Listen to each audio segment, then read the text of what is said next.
പണ്ട് പണ്ട് ഓന്തുകൾക്കും മുൻപ് ദിനോസറുകൾക്കും മുൻപ് ഒരു സായാഹ്നത്തിൽ രണ്ട് ജീവബിന്ദുക്കൾ നടക്കാനിറങ്ങി. അസ്തമയത്തിൽ ആറാടി നിന്ന ഒരു താഴ്വരയിലെത്തി. ഇതിന്റെ അപ്പുറം കാണണ്ടേ? ചെറിയ ബിന്ദു വലിയതിനോട് ചോദിച്ചു. പച്ച പിടിച്ച താഴ്വര. ഏട്ടത്തി പറഞ്ഞു, ഞാൻ ഇവിടെ തന്നെ നിൽക്കട്ടെ, എനിക്ക് പോകണം, അനുജത്തി പറഞ്ഞു. അവളുടെ മുൻപിൽ കിടന്ന അനന്തപദങ്ങളിലേക്ക് അനുജത്തി നോക്കി. നീ ചേച്ചിയെ മറക്കുമോ? ഏട്ടത്തി ചോദിച്ചു. മറക്കില്ല, അനുജത്തി പറഞ്ഞു. മറക്കും, ഏട്ടത്തി പറഞ്ഞു. ഇത് കർമ്മപരമ്പരയുടെ സ്നേഹരഹിതമായ കഥയാണ്. ഇതിൽ അകൽച്ചയും ദുഃഖവും മാത്രമേയുള്ളൂ. അനുജത്തി നടന്നകന്നു. അസ്തമയത്തിന്റെ താഴ്വരയിൽ ഏട്ടത്തി തനിച്ചു നിന്നു. പായൽ കുരുന്നിൽ നിന്ന് വീണ്ടും അവൾ വളർന്നു. അവൾ വലുതായി. വേരുകൾ പിതൃക്കളുടെ കിടപ്പറയിലേക്ക് ഇറങ്ങി. മൃതിയുടെ മുലപ്പാൽ കുടിച്ച് ചില്ലകൾ പടർന്ന് തിടം വച്ചു. കണ്ണിൽ സുറുമയും കാലിൽ തണ്ടയുമിട്ട ഒരു പെൺകുട്ടി ചെതലിയുടെ താഴ്വരയിൽ പൂവിറുക്കാനെത്തി. അവിടെ തനിച്ചു നിന്ന ചെമ്പകത്തിന്റെ ചില്ലയൊടിച്ച് പൂനുള്ളിയെടുത്തപ്പോൾ ചെമ്പകം പറഞ്ഞു, അനുജത്തി, നീ എന്നെ മറന്നുവല്ലോ. ഇത് ഖസാക്കിന്റെ ഇതിഹാസം. ഒ.വി. വിജയന്റെ മാന്ത്രിക തൂലികയിൽ നിന്ന് പിറന്നു വീണ കർമ്മ പരമ്പരയുടെ കഥ. ഇവിടെ കൂടിയിരിക്കുന്ന പലർക്കും ഇതൊരു വികാരമായിരുന്നു ഒരു കാലത്ത്. പക്ഷേ ഇന്നിവിടെ വന്നു ചേർന്നിട്ടുള്ള നമ്മുടെ കൂട്ടുകാർക്ക് പലർക്കും ഇത് അപരിചിതമായിരിക്കും. ആ എഴുത്തും എഴുത്തുകാരും ആ കാലവും ഇവർക്ക് അന്യമായിരിക്കാം. ഇവർ 16-20 ഏജ് ഗ്രൂപ്പിൽ ഉള്ള കുട്ടികളാണ്. അവരെയാണ് നമ്മൾ ജെൻ സെഡ് അഥവാ ജെൻ സി എന്ന് പറയുന്നത്. 2020-22 കാലഘട്ടത്തിൽ കോവിഡ് മഹാമാരിയുടെ ദുരന്തം ഏറ്റവും കൂടുതൽ അനുഭവിക്കേണ്ടി വന്നത്, ഏറ്റവും കൂടുതൽ ബാധിച്ചത് ഒരുപക്ഷെ ഈ കുട്ടികളെ ആയിരിക്കാം. അഡോളസെന്റ് പീരീഡിലേക്ക് കാലെടുത്ത് വയ്ക്കുന്ന സമയത്താണ് 2 വർഷക്കാലം പുറം ലോകവുമായുള്ള ബന്ധം അടച്ച് ഇരിക്കേണ്ടി വന്നത്. ആ സമയത്താണ് സ്മാർട്ട് ഫോൺ ഒരു രക്ഷകന്റെ രൂപത്തിൽ അവരുടെ മുൻപിലേക്ക് എത്തിയത്.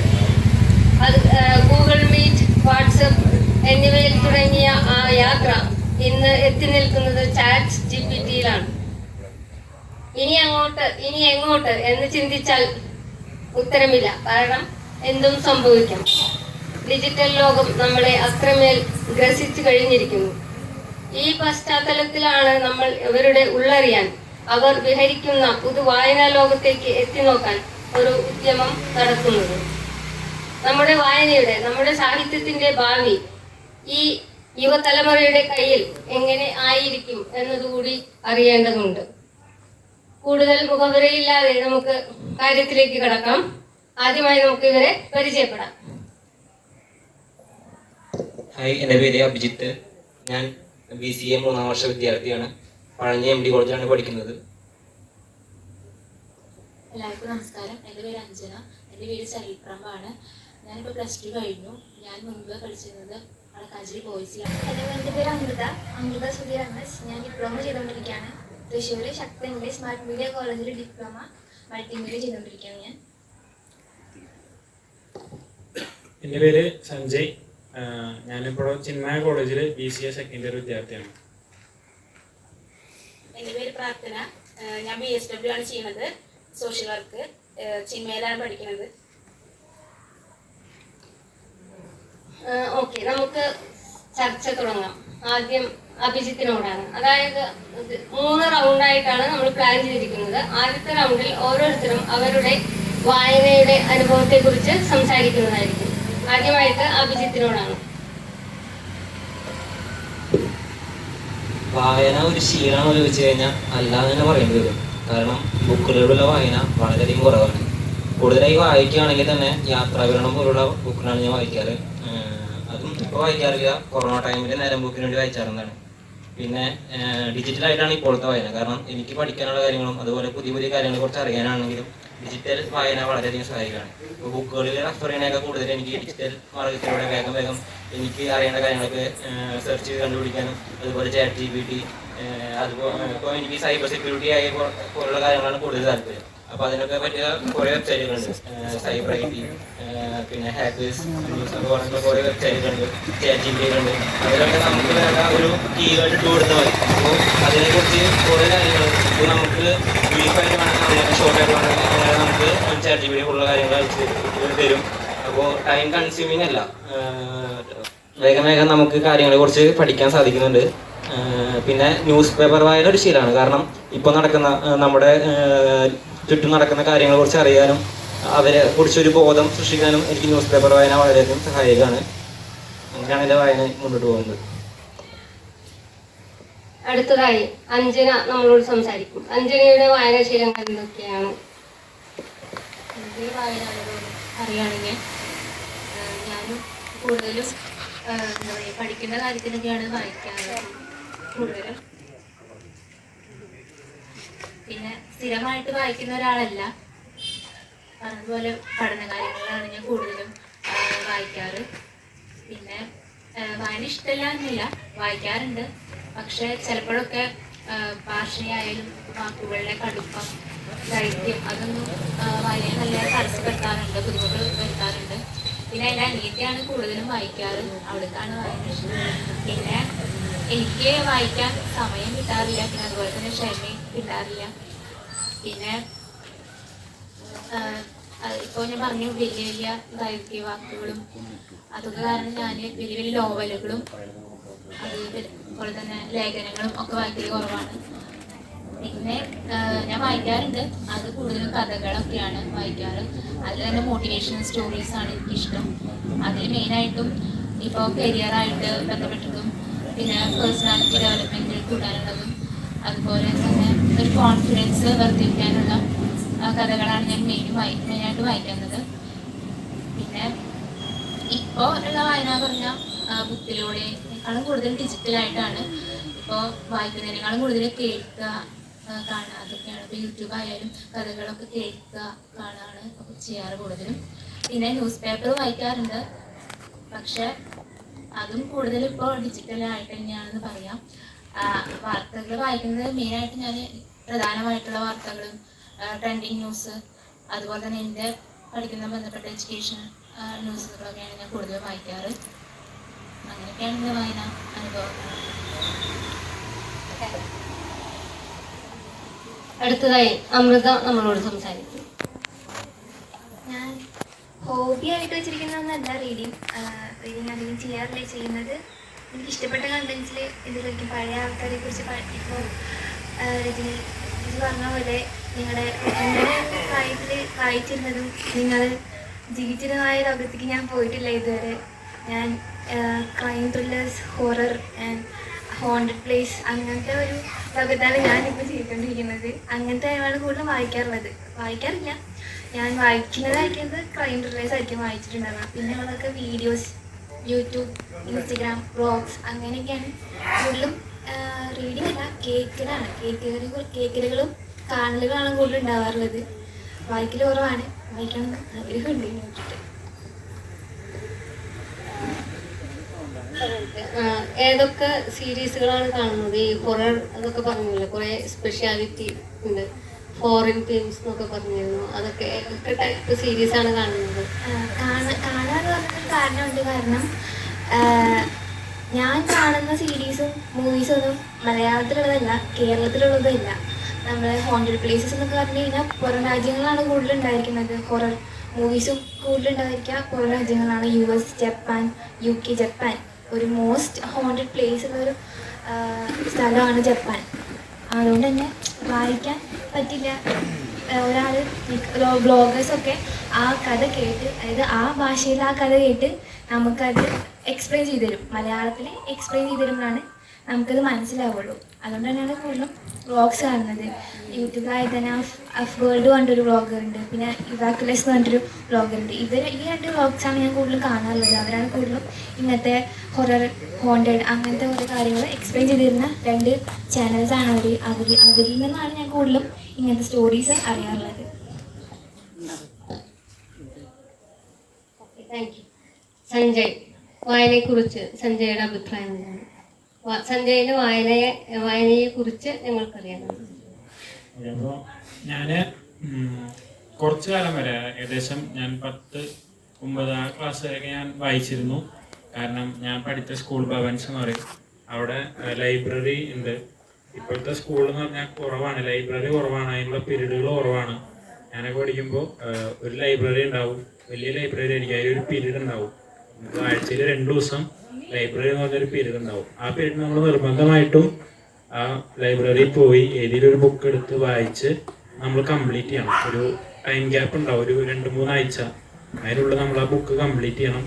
പിന്നെ ടീച്ചർമാർ ചിലപ്പോൾ അതിൻ്റെ സമ്മതിയൊക്കെ ചോദിക്കണം, നമ്മൾ അത് പറഞ്ഞു കൊടുക്കണം. അങ്ങനെ ഒരു പീരീഡ് ഉണ്ടായിരുന്നു. ഇതിലുള്ള കാലം വരെ ഞാൻ ഇങ്ങനെ അവിടെ ലൈബ്രറിയിൽ പോയി ഓരോ ബുക്കുകൾ വായിക്കുകയൊക്കെ ഉണ്ടായിരുന്നു. ഈ കാലത്ത് പിന്നെ +1 +2 അങ്ങനെ ആയപ്പോൾ വായനയൊക്കെ കുറഞ്ഞു. ഇപ്പോൾ പിന്നെ കൂടുതൽ ന്യൂസ് പേപ്പർ വായിക്കും. പിന്നെ എനിക്ക് സ്പോർട്സിനോടാണ് കൂടുതൽ താല്പര്യം. അപ്പോൾ ഞാൻ സ്പോർട്സിൻ്റെ കാര്യങ്ങളായാലും ന്യൂസ് പേപ്പറിൽ കൂടുതൽ ഞാൻ സ്പോർട്സ് പേജാണ് വായിക്കാറ്. പിന്നെ ഗൂഗിളിൽ ChatGPT അങ്ങനെയുള്ളതിലൊക്കെ സ്പോർട്സിനെ കുറിച്ച് നോക്കും, എൻ്റെ പഠന കാര്യങ്ങൾ നോക്കും. ഞാൻ BC ആണ് പഠിക്കുന്നത്, അപ്പോൾ എനിക്ക് കൂടുതലും ഈ കമ്പ്യൂട്ടറും ChatGPT ആയിട്ട് കൂടുതൽ നോക്കേണ്ടി വരും. കാരണം എനിക്കറിയാവുന്നതായാലും എല്ലാം കൂടുതൽ അതിലാണ് കിടക്കണം. അപ്പോൾ നമ്മുടെ സ്കൂളിൽ പഠിപ്പിക്കുന്നതിനെക്കാട്ടും കൂടുതൽ എനിക്ക് അറിവ് ChatGPT അല്ലെങ്കിൽ ഗൂഗിൾ അങ്ങനെയുള്ളൊരു സോഷ്യൽ മീഡിയ വെബ്സൈറ്റിലൊക്കെയാണ് നമുക്ക് കൂടുതൽ കിട്ടുക. ഇപ്പോഴുള്ള സ്കൂളിലൊക്കെ നമുക്ക് വരുന്നുള്ളൂ, കാര്യങ്ങളെല്ലാം മനസ്സിലാക്കി അവർ പുതിയ കാര്യങ്ങൾ എന്താണെന്നുള്ളത് കൊണ്ടുവരുന്നുള്ളൂ. അപ്പോൾ ഈ ലൈബ്രറി എന്നുള്ളൊരു പരിപാടി ഉണ്ടെങ്കിൽ ഇപ്പോഴത്തെ കുട്ടികൾ പിന്നെയും വായിച്ചു തുടങ്ങും കുറച്ചും കൂടി. പണ്ടെന്നൊക്കെ പറഞ്ഞാൽ എല്ലാ സ്കൂളിലും കോളേജിലും ലൈബ്രറി ഉണ്ടായിരുന്നു, അവിടെയൊക്കെ എല്ലാവരും പോയി വായിച്ചു കയറുന്നു. ഇപ്പോൾ അങ്ങനെ ഒരു ഇതില്ല, എല്ലാവർക്കും അങ്ങനെ വായിക്കൽ കുറവാണ്. അതാണ്. ഞാനങ്ങനെ വായിച്ചിരുന്നു എന്ന് ചോദിച്ചാൽ വായിച്ചിട്ടുണ്ടായിരുന്നു. +1, 10th അതിന് മുമ്പൊക്കെ വായിച്ചിട്ടുണ്ടായിരുന്നു. ഇപ്പൊ പിന്നെ പഠിത്തമായതുകൊണ്ട് പഠിത്തത്തിൻ്റെയാണ് കൂടുതലും നോക്കാറുള്ളത്. ഞാൻ വായനശാലയിൽ ബാലവേദിക്ക് വന്നതെന്ന് കുട്ടിയായിരുന്നു. അപ്പോൾ ആ ടൈമിൽ ബുക്ക് ഇവിടുന്ന് എടുക്കുക, വായിക്കുക അങ്ങനെയൊക്കെ ഉണ്ടായിരുന്നുള്ളൂ. വലിയ നോവൽ രീതിയിലൊന്നും വായിച്ചിട്ടില്ല, ചെറിയ കഥകൾ അങ്ങനത്തെയൊക്കെ വായിക്കുന്നുണ്ടായിരുന്നുള്ളൂ. പിന്നെ ഇപ്പോൾ സോഷ്യൽ വർക്ക് പഠിക്കുന്നതുകൊണ്ട് കൂടുതലും അതിനെ റിലേറ്റ് ചെയ്തിട്ടാണ് ഞാനിപ്പോൾ നോക്കുന്നത്. ഇപ്പോൾ യൂട്യൂബ് ആണെങ്കിലും എല്ലാത്തിലും ഞാൻ നോക്കുന്നത് സോഷ്യൽ വർക്കിനെ കുറിച്ചാണ് ഞാൻ നോക്കിയാലും വായിക്കലും എല്ലാം ഉള്ളൂ. പിന്നെ ഞാൻ ഇങ്ങനത്തെ ഈ ഒരു പരിപാടിക്ക് പങ്കെടുക്കുന്നുണ്ടെന്ന് പറഞ്ഞപ്പോൾ എൻ്റെ അച്ഛൻ പറഞ്ഞിട്ടുണ്ടായിരുന്നു ഞാൻ ആദ്യം വായിച്ചായിരുന്നു എന്നൊക്കെ. അച്ഛൻ കൂടുതലും വായിച്ചിരുന്നത് നോവല് അങ്ങനത്തെയൊക്കെ വായിച്ചിട്ടുണ്ടായിരുന്നത്. Thank you.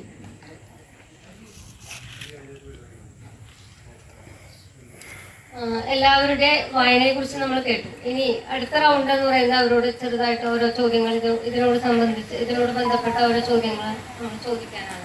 അപ്പോൾ അഭിജിത്ത് പറഞ്ഞതിൽ ഒരു കാര്യം സ്ട്രൈക്ക് ചെയ്ത്, അഭിജിത്ത് ന്യൂസ് പേപ്പർ സ്ഥിരമായി വായിക്കുന്ന ഒരു കുട്ടിയാണ്. അങ്ങനെയുള്ള അഭിജിത്തിന് ഈ അടുത്ത കാലത്ത് നടന്ന ഏതെങ്കിലും സംഭവത്തെക്കുറിച്ച് ഒരു ഷോക്കിംഗ് അല്ലെങ്കിൽ ഏറ്റവും ദുഃഖകരമായ ഒരു വാർത്തയെക്കുറിച്ച് പറയാൻ പറ്റും? അതിനൊരു വിശകലനം ചെയ്ത്, വെറുതെ ഒരു ന്യൂസ് ആയിട്ടല്ല, ഒരു വിശകലനം, ഒരു അനാലിസിസ് പോലെ പറയാൻ സാധിക്കുമോ? ഇപ്പോൾ അടുത്ത് വായിച്ച ന്യൂസ് ഷോക്കിംഗ് എന്ന് പറയുമ്പോൾ നമ്മുടെ കാമിലുണ്ടായ ഭീകര ആക്രമണമാണ്. നിരപരാധികളായ 28 പേരുടെ ജീവൻ നമുക്ക് വിലൊടുക്കേണ്ടി വന്നു. അതിലുപരി ആ വാർത്ത നമ്മുടെ യൂട്യൂബിൽ ലൈവായിട്ട് സംപ്രേഷണം ചെയ്യുമ്പോൾ അതിനടിയത്തെ ലൈവ് കമൻറ്റ് ആരൊക്കെ ശ്രദ്ധിച്ചു എനിക്കറിയില്ല. ഞാൻ ശ്രദ്ധിച്ചിരുന്നു. കാരണം അത്രയും വർഗീയത, അതായത് മതവിദ്വേഷം പരത്തുന്ന കമൻറ്റ് സെക്ഷനായിരുന്നു പല ന്യൂസ് ചാനലുകളുടെ അടിയിൽ. കാരണം ഒരു മതത്തിൻ്റെ ആൾക്കാർ കുറച്ച് ടീമായി അങ്ങനെ ചേരിതിരിഞ്ഞുകൊണ്ട് വർഗീയത തുപ്പുന്ന എന്താ പറയുക ലോകത്താണ് ആ ഒരു കമൻറ്റ് ബോക്സാണ് ഞാൻ കണ്ടത്. അപ്പോൾ എന്താണ് ഇങ്ങനെ ഇപ്പോഴും നമ്മുടെ നാട്ടിൽ ഇങ്ങനത്തെ ആൾക്കാരുണ്ടെന്ന് അറിയുമ്പോൾ എനിക്കെന്തോ വിഷമമുണ്ട്. കാരണം എനിക്ക് തോന്നുന്നു എൻ്റെ പോലത്തുള്ള ജനറേഷനത്തെ ആൾക്കാർ മാറി ചിന്തിക്കാൻ തുടങ്ങിയിരിക്കുന്നു. മതം അതുപോലെ വർഗീയതൊക്കെ മാറ്റിക്കളയണം എന്നുള്ള ഒരു ചിന്തയിൽ സഞ്ചരിക്കുന്നവർ തോന്നുന്നു. ഞങ്ങളുടെ മുമ്പത്തുള്ള ജനറേഷനാണ് കൂടുതലും ഈ മതത്തിൻ്റെ പിന്നാലെ നടക്കുന്നവർ എന്നാണ് എനിക്കൊരു കാഴ്ചപ്പാട്. എൻ്റെ അഭിപ്രായം പറഞ്ഞാണ് കേട്ടോ, അറിയില്ല, അതിന് കൂടുതൽ എനിക്കറിയില്ല. Very good. സന്തോഷകരമായ ഒരു കാര്യം എന്താണെന്ന് വെച്ച് കഴിഞ്ഞാൽ ന്യൂ ജനറേഷൻ, അവരുടെയൊക്കെ തലമുറ ഈ മതം എന്നുള്ളതിനെ, മതഭ്രാന്തിനെ വെറുക്കുന്നു എന്നറിഞ്ഞതിൽ വളരെയധികം സന്തോഷമുണ്ട്. കുട്ടി പറഞ്ഞ കാര്യങ്ങൾ സത്യമാണ്. നമ്മൾ ഒരു ഭീകരാക്രമണം നടന്നപ്പോൾ ആ ഭീകരരെ കുറ്റപ്പെടുത്തുന്നതിന് പകരം ആ കുറ്റം ഒരു മതത്തിൻ്റെ അല്ലെങ്കിൽ മറ്റു മതം, ആ മതം മറ്റു മതം, ഏത് ആക്രമണം നടക്കുമ്പോഴും അതൊരു മതത്തിൻ്റെ ചുമലിൽ അല്ലെങ്കിൽ ഒരു മതത്തിൻ്റെ തലയിലിടാനുള്ള ഒരു വ്യഗ്രത നമ്മൾ കാണുന്നു. കുറ്റവാളികളാണ്. അത് ഏത് മതത്തിൽപ്പെട്ടാലും. അപ്പൊ അവൻ കണ്ട ആ കാഴ്ചപ്പാടിനെ നമ്മൾ ശരിക്കും അഭിനന്ദിക്കണം. ഈ തലമുറയിലെ കുട്ടികൾ ഇങ്ങനെ ആയിരിക്കണം. അവർക്ക് അല്ലേ മാറ്റത്തിന്റെ സമയം ആയി എന്നുള്ളത് നമുക്ക് അറിയണം. അതായത് പഴയ തലമുറയാണ്, എനിക്കും തോന്നിയിട്ടുള്ള ഒരു കാര്യം അതാണ്, പഴയ തലമുറയാണ് കുറെ ഇങ്ങനെയുള്ള എന്താ പറയാ കൺസർവേറ്റീവ് ആയിട്ടുള്ള കുറെ ചിന്തകൾ തലയിലേക്ക് കൊണ്ടു നടക്കുന്നത്. അതുകൊണ്ടാണ് ഇത്രയും മതഭ്രാന്തൊക്കെ നിലനിൽക്കുന്നത് എന്നാണ്. പുതിയ ജനറേഷൻ അത് മാറ്റട്ടെ എന്ന് ആഗ്രഹിക്കുന്നു. അടുത്തതായി അഞ്ജനയിലേക്ക് വീണ്ടും വരാം. അഞ്ജനയുടെ വീട്ടിലെ വായിക്കുന്നത് അനിയത്തി കൂടുതൽ വായിക്കുന്നു എന്ന് പറഞ്ഞിരുന്നു. അപ്പോൾ അനിയത്തി വായിക്കുന്നുണ്ട്, എന്തുകൊണ്ടാണ് അഞ്ജന വായിക്കാതിരുന്നത്? അനിയത്തിയുടെ വായനയുടെ അല്ലെങ്കിൽ അവളെങ്ങനെയാണ് ഈ വായനാ ലോകത്തേക്ക് ഇത്രയധികം വന്നത്? അവൾ എഴുതും എന്നൊക്കെ പറഞ്ഞിരുന്നു അല്ലെ? അവള് മത്സരത്തിൽ പങ്കെടുക്കുന്നു, എഴുതുന്നു. അവളിപ്പോ ഏത് ക്ലാസ്സിലാണ് പഠിക്കുന്നത്? 9th-ലാണ്. അപ്പൊ അവളുടെ വായന എങ്ങനെയാണ് ഡെവലപ്പ് ചെയ്തത്? അതിനെ കുറിച്ചിട്ടൊന്ന് പറയാമോ? ഞാൻ പറഞ്ഞതുപോലെ അനിയത്തിയാണ് ഞങ്ങൾ കൂടുതൽ വായിക്കാറ്. അവൾക്ക് ചെറുപ്പം മുതലേ വായനയോട് ഇഷ്ടമായിരുന്നു. പിന്നെ കൂടുതലും ആദ്യമൊക്കെ വായിച്ചിരുന്ന ബുക്കുമായിട്ട് റേറ്റ് ചെയ്ത ടെക്സ്റ്റ് ബുക്ക് വായന അത് മനസ്സിലാക്കുകയാണ് ചെയ്തത്. ഇപ്പോൾ കുറച്ച് കാലമായിട്ട് ഇപ്പോൾ വായനാശാലയിൽ ബാലവേദിയിലൊക്കെ അവൾ വന്നിരുന്നു. പിന്നെ ഇവിടുന്ന് ബുക്ക് എടുക്കാറുണ്ട്. അത് കഥകളൊക്കെ തന്നെയാണ്. അവളെടുത്തിട്ട് ഞാനും വായിക്കാറുണ്ട് ചെറുതായിട്ടൊക്കെ. പിന്നെ ഇപ്പോൾ അവൾക്ക് മുൻപും വായിക്കാനും എഴുതാനും ഇഷ്ടം ഉണ്ടായിരുന്നു, എങ്കിലും ഒരു ധൈര്യക്കുറവ് ഉണ്ടായിരുന്നു തോന്നുന്നു. ഇപ്പോൾ മത്സരത്തിൽ പങ്കെടുക്കാനൊക്കെ ആയാലും അത് ബാലവേദിയിൽ വന്നതിന് ശേഷമാണ് കുറച്ചും കൂടി ഒരു കോൺഫിഡൻസ് കിട്ടിയത് എന്ന് തോന്നുന്നു. ഇപ്പോൾ ഇവിടെ ആയാലും സ്കൂളിലായാലും മത്സരങ്ങളിൽ ഇപ്പോൾ വായനാ മത്സരം, ആസ്വാദനക്കുറിപ്പ് അങ്ങനെയുള്ള മത്സരങ്ങളിലൊക്കെ പങ്കെടുക്കാൻ ഒരു കോൺഫിഡൻസ് വന്നത് ഈ ബാലവേദി എന്ന പ്രോഗ്രാമിലൂടെയാണ് എനിക്ക് തോന്നുന്നു. പിന്നെ പറയുകയാണെങ്കിൽ ബാലവേദിയിൽ വന്നിട്ട് ഇപ്പോൾ വായന മാത്രമല്ല മറ്റെല്ലാ കഴിവുകളും വളരുന്നുണ്ട്. ഇപ്പോൾ അത് പറഞ്ഞ പോലെ കോൺഫിഡൻസ് ആയാലും മറ്റെല്ലാ കഴിവുകളും വളർന്നുണ്ടെന്ന് എനിക്ക് തോന്നുന്നുണ്ട്. അപ്പോൾ വായനശാലയിലെ അവൾക്ക് വഹിച്ച പങ്ക് വലുതാണെന്ന് എനിക്ക് തോന്നുന്നുണ്ട്.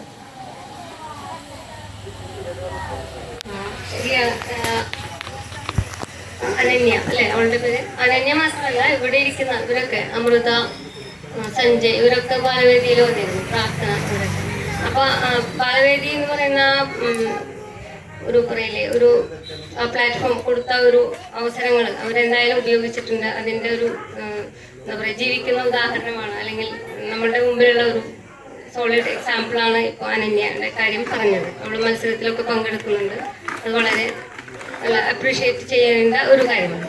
അടുത്തതായി അമൃതയിലേക്കാണ്. അമൃത ഇവിടെ പറഞ്ഞ ഒരു കാര്യം എനിക്ക് ഭയങ്കര ഇൻട്രസ്റ്റിംഗ് ആയിട്ട് തോന്നി. അവൾ വേറൊരു ലോകത്താണ് ജീവിക്കുന്നത് എന്നാണ് പറഞ്ഞത്. അവളുടെ കൂട്ടുകാരും അവളുടെ എന്താ പറയുക സഹവാസികളും ഇപ്പോൾ ജപ്പാൻ, UK, US അവിടെയൊക്കെയുള്ള ഹോണ്ടഡ് പ്ലേസിലുള്ള നായകരും നായികമാരൊക്കെയാണ്. പ്രേതങ്ങളും അതുപോലെയുള്ള കുറച്ച് ആൾക്കാരും പിന്നെ എന്തൊക്കെയോ ഫാൻറ്റസി വേൾഡിലാണ് അവൾ ജീവിക്കുന്നത്. ശരിക്കും ഇതൊക്കെ ജീവിതത്തിലെ ബാധിക്കുന്നുണ്ടോ? അതായത് ജീവിതം മാറിയിട്ടുണ്ടോ? അമൃതയുടെ ലൈഫിനെ എങ്ങനെയാണ് ഈ കഥാപാത്രങ്ങൾ മാറ്റിയിട്ടുള്ളത്? അതായത് സ്ഥിരമായി ഈ സീരീസ് കാണുന്ന ഒരാളാണ് അമൃത എന്നാണ് പറഞ്ഞത്. അങ്ങനെ സ്ഥിരമായി കാണുന്നത് കൊണ്ട് നമ്മുടെ ജീവിതത്തിൽ എന്തെങ്കിലും മാറ്റങ്ങൾ ഉണ്ടായിട്ടുണ്ടോ? ആദ്യം തന്നെ ശരിക്കും ഉണ്ടോയെന്ന് എനിക്കറിയില്ല, ഇതൊക്കെ അറിയണമെന്നുണ്ട്. ആദ്യം ചെറുപ്പത്തിലൊക്കെ നമ്മൾ ഒരു ഹൊറർ മൂവി കാണുമ്പോൾ പേടി തോന്നും. ഒരു മൂവി കണ്ടു കഴിഞ്ഞാൽ നമുക്കിപ്പോൾ കിടന്നുറങ്ങുമ്പോൾ കോവിൻ്റെ കട്ടിനടില്ലെങ്കിൽ ആരെങ്കിലും ഉണ്ടോ അങ്ങനെയൊക്കെ നോക്കാൻ നമുക്ക് തോന്നാം. അപ്പോൾ ടോയ്ലറ്റിക്ക് പോകുമ്പോൾ തന്നെ നമുക്ക് ഒരാളെ കൂട്ടിക്ക് കൊണ്ടുപോകേണ്ടി വരും. ഫസ്റ്റ് കാണുമ്പോൾ നമുക്ക് പേടി തോന്നും. അത് കഴിഞ്ഞ് രണ്ടാമത് നമ്മൾ കാണുമ്പോൾ കൊള്ളാലോ. പിന്നെ നെക്സ്റ്റ് ഇവിടെ നമുക്കൊരു ഇതാവും. കാരണം ഒരു പ്രേതം ഉണ്ടെങ്കിൽ ആ പ്രേതത്തിന് ഒരു ബാക്ക് സ്റ്റോറി ഉണ്ടാവും. അതെങ്ങനെ പ്രേതമായി, ലൈക്ക് എങ്ങനെ മരിച്ചു, ആൾക്ക് എന്ത് പറ്റി എന്നറിയാൻ. എങ്ങനെ ഒരു പ്രേതം ഉണ്ടെങ്കിൽ അപ്പോഴൊരു സ്റ്റോറി അത് മരിച്ചിട്ടുണ്ടാവുമല്ലോ. അപ്പോൾ അത് എങ്ങനെ മരിച്ചു. ഫസ്റ്റ് പ്രേതനാകുമ്പോൾ ദേഷ്യം തോന്നും, എന്തിനാണ് ഈ മനുഷ്യന്മാരെങ്ങനെ കൊല്ലണത്, എന്തൊരു പേടിപ്പിക്കണേ. പിന്നെ അവരുടെ സ്റ്റോറി കേൾക്കുമ്പോൾ ലൈക്ക് വിഷമാവും. ഓ ഇങ്ങനെയാണ് മരിച്ചത്, വിഷമവും.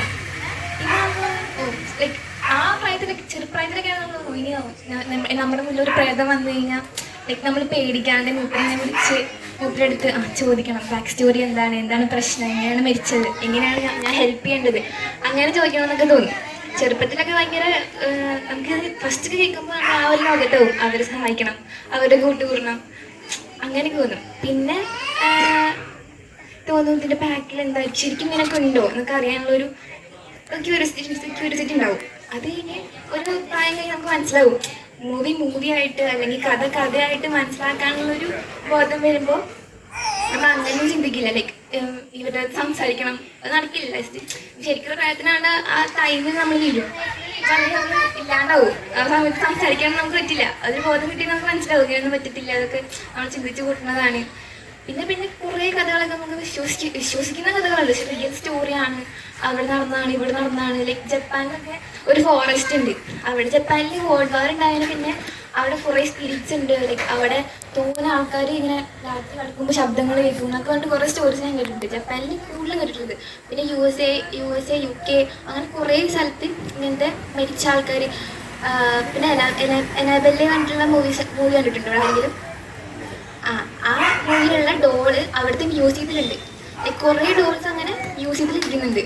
അപ്പോൾ ശരിക്കുള്ള സ്റ്റോറി ആയിരിക്കും. അങ്ങനെ ഡോള് ക്രിയേറ്റ് ചെയ്ത് കൊടുക്കുന്ന വെച്ചിട്ടായിരിക്കും നമ്മളെ പേടിപ്പിക്കാൻ. അല്ലെങ്കിൽ ആ ഒരു സ്ഥലം ജപ്പാനിൽ വല്ല ആൾക്കാർ വല്ലതും ചെയ്യുന്നത് കൊണ്ടായിരിക്കും. ലൈക്ക് അവിടെ പ്രേതം ഉണ്ടെന്ന് പറഞ്ഞ് നമ്മളങ്ങനെ വരാതിരിക്കാൻ വേണ്ടി അവർ ബാക്ക് സ്റ്റോറീസ് ഉണ്ടാക്കുന്നതാണോ നമുക്കറിയത്തില്ല. പക്ഷെ ശരിക്കും ഈ സ്റ്റോറീസ് ഒക്കെ കേൾക്കുമ്പോൾ വിശ്വസിച്ചു പോകും. അവരങ്ങനെ അത്രയും ആൾക്കാരെ കൊണ്ട് നിർത്തി ഇങ്ങനെ കണ്ടു ഇങ്ങനെ കേട്ടു എന്ന് പറയുന്ന ആൾക്കാരെ കൊണ്ടിട്ട് പറയുമ്പോൾ വിശ്വസിച്ചു പോകും. പക്ഷെ ഇങ്ങനെയുള്ള ലോകത്ത് നമ്മൾ ആ സമയത്ത് ഒരു ലോകത്ത് ജീവിക്കുമ്പോൾ സത്യമാണെന്ന് തോന്നിപ്പോകും. പിന്നെ എനിക്ക് തോന്നിയിട്ടില്ല എനിക്ക് കാണണം, പ്രേതത്തെ കാണണം, അല്ലെങ്കിൽ എനിക്കിങ്ങനെ ഒരു ഫീൽ ഉണ്ടാവണം എന്നൊക്കെ നമ്മളിത് വായിക്കുമ്പോൾ അല്ലെങ്കിൽ കേൾക്കുമ്പോൾ തോന്നും. പക്ഷെ ഈ സംഭവങ്ങളൊക്കെ അതൊരു ഫാന്റസി മാത്രമാണ്, സയന്റിഫിക്കലി അതൊരു തെളിവില്ല എന്നുള്ള ബോധം ഉണ്ടോ? ഓക്കെ, അതാണ് വേണ്ടത്. അതായത് ഈ കുട്ടികൾ പല വിഷയങ്ങളും ഇങ്ങനെ ഫാന്റസിയിൽ മുഴുകി അതൊരു റിയാലിറ്റിയായി ആക്സെപ്റ്റ് ചെയ്യുന്ന ഒരു അവസ്ഥയിലേക്ക് മാറിപ്പോകുന്നുണ്ട്. അത് ഈ മയക്കുമരുന്നിനെ പോലെ തന്നെ ഒരു അപകടകരമായ ഒരു അവസ്ഥയാണ്. അപ്പൊ അതല്ല റിയാലിറ്റി, അത് വെറും കഥകളാണ്, പലരും ഉണ്ടാക്കിയ കഥകളാണ്. അതിന്റെ രീതിയിൽ നമ്മൾ ആക്സെപ്റ്റ് ചെയ്യണം. അപ്പൊ ഞാൻ അമൃതയോട് സജസ്റ്റ് ചെയ്യുന്നത്, അമൃതയ്ക്ക് ഇങ്ങനെയുള്ള വിഷയങ്ങളില്ലേ, പാരാനോർമൽ സംഭവങ്ങളിലൊക്കെ താല്പര്യം ഉള്ള ഒരാളാണെങ്കിൽ സൈക്കോളജി പെർസ്യൂ ചെയ്യണം. സൈക്കോളജിയാണ് അതിനുള്ള മരുന്ന്. അതായത് സയന്റിഫിക് ആയിട്ട് ഇങ്ങനെയുള്ള കാര്യങ്ങളെ കുറിച്ച് പഠിക്കാനുള്ള ഒരു ഉപാധിയാണ് സൈക്കോളജി. ഓക്കെ, അപ്പോൾ ഓരോ കുട്ടികൾക്കും ഓരോ താല്പര്യമായിരിക്കും. ഇപ്പോൾ ഒരാൾക്ക് ഫുട്ബോളാണ്, ഒരാൾക്ക് വേറെ എന്തെങ്കിലും പൊളിറ്റിക്സ് ആയിരിക്കും, ഒരാൾക്ക് ഇതുപോലെയുള്ള സംഭവങ്ങളാണെങ്കിൽ അപ്പോൾ അത് സൈക്കോളജി താല്പര്യം ഉള്ള ഒരു കുട്ടിയായിരിക്കണം. അതുകൊണ്ടാണ് അങ്ങനെ പെർസ്യൂ ചെയ്യുന്നത്. Okay, thank you. അടുത്തതായി സഞ്ജയനോട് എനിക്കുള്ള ചോദ്യം. സഞ്ജയ് പറഞ്ഞു, അതായത് ഫുട്ബോൾ കാണുന്നു, അതുപോലെയുള്ള കുറച്ച് കാര്യങ്ങൾ. ഇപ്പോൾ സഞ്ജയിന്റെ കാര്യം മാത്രമല്ല, ബാക്കി നമ്മളെല്ലാവരും, കുട്ടികൾ മാത്രമല്ല മുതിർന്നവരും, നമ്മളൊരു വിഷയത്തെ കുറിച്ച് യൂട്യൂബിൽ സെർച്ച് ചെയ്ത ഒരു വീഡിയോ കാണാൻ തുടങ്ങിക്കഴിഞ്ഞാൽ അത് കണ്ടു, അത് ക്ലോസ് ചെയ്ത് കഴിഞ്ഞാൽ അടുത്തതായിട്ട് വീണ്ടും അതേ തീമിലുള്ള ഒരു വീഡിയോ ആണ് നമ്മുടെ മുമ്പിൽ വരും, ഓട്ടോമാറ്റിക്കലി അത് വരും. അത് കാണും, നമുക്ക് അതിലൊരു താല്പര്യം തോന്നും, അത് കാണും. അത് കഴിഞ്ഞ് പിന്നെ നമ്മൾ ഫോൺ അടിച്ച് അടുത്ത തവണ തുറക്കുമ്പോൾ പേജ് മുഴുവൻ അതേ തീമിലുള്ള വീഡിയോസ് ആയിരിക്കും. അപ്പൊ എനിക്ക് മനുവിനോട് ചോദിക്കാനുള്ളത്, നിങ്ങൾക്കും അങ്ങനെയുള്ള എക്സ്പീരിയൻസ് ഉണ്ടായിരിക്കുമല്ലോ. നിങ്ങൾ സ്ഥിരമായി വായിക്കുന്ന അല്ലെങ്കിൽ കാണുന്ന ഒരു തീമിന് റിലേറ്റഡ് ആയിട്ടുള്ള വീഡിയോസ് ആണ് സ്ഥിരമായിട്ട് വന്നുകൊണ്ടിരിക്കുക ഫോൺ സ്ക്രീനിൽ. അപ്പോൾ ഇങ്ങനെയുള്ള ഈ ഗൂഗിൾ മെറ്റ അൽഗോരിതം ആണോ നമ്മുടെ വായനയെ തീരുമാനിക്കുന്നത്, നിയന്ത്രിക്കുന്നത്? ഒരു വിധത്തിൽ അത് പറയുമ്പോൾ അതാണ് തീരുമാനിക്കുന്നത്. കാരണം നമ്മൾ ഇന്നൊരു ടോപ്പിക്കിനെ കുറിച്ച് നമ്മൾ യൂട്യൂബിലോ ഗൂഗിളിലോ എന്തെങ്കിലും നോക്കി കഴിഞ്ഞാൽ അത് സ്റ്റോർ ചെയ്ത് വെക്കും. നമ്മുടെ ഇതാണ് താല്പര്യം എന്ന സ്റ്റോർ ചെയ്ത് വെച്ച് പിന്നീട് അതിനെക്കുറിച്ചായിരിക്കും കൂടുതൽ നമുക്ക് കാണിച്ചു തരിക. കാരണം നമ്മളെപ്പോഴും ഫോണിൽ നോക്കിയിരിക്കണം, നമ്മൾ ന്യൂസ് കൂടുതൽ അങ്ങനെ അതിനെക്കുറിച്ച് നോക്കണം എന്നുള്ളത് കൊണ്ട് അത് ഫീഡ് ചെയ്ത് വെച്ച് നമുക്ക് അതിനെക്കുറിച്ചുള്ള കാര്യങ്ങളായിരിക്കും പിന്നീട് നമുക്ക് തന്നുകൊണ്ടിരിക്കുക. അപ്പൊ നമ്മൾ ആലോചിക്കും, ഇതെന്താ നമ്മൾ പറയണത് കേൾക്കുന്നുണ്ടോ? ചിലപ്പോൾ നമ്മൾ പറഞ്ഞതായിരിക്കും. നമ്മൾ ഫോൺ എവിടെയെങ്കിലും വെച്ചിട്ട് ആരടുത്ത് പറയുമ്പോൾ ഇങ്ങനെ ഒരു പ്രശ്നം ഉണ്ടായി എന്ന് പറഞ്ഞാൽ പിന്നെ പിറ്റേ ദിവസം നോക്കുമ്പോൾ അതിനെ കുറിച്ചുള്ള ന്യൂസ് ആയിരിക്കും. അത് ശരിക്കും നമ്മളെ കേൾക്കുന്നുണ്ട്, നമ്മൾ ചെയ്യണ കാര്യങ്ങളൊക്കെ നോട്ട് ചെയ്യുന്നുണ്ട്. നമ്മൾ യൂട്യൂബിൽ എന്തെങ്കിലും നോക്കുമ്പോൾ അതെടുത്ത് പിറ്റേ ദിവസം നമ്മൾ നോക്കുമ്പോൾ ഗൂഗിളിൽ ചിലപ്പോൾ അതിനെക്കുറിച്ചായിരിക്കും വരുന്നുണ്ടാവുക.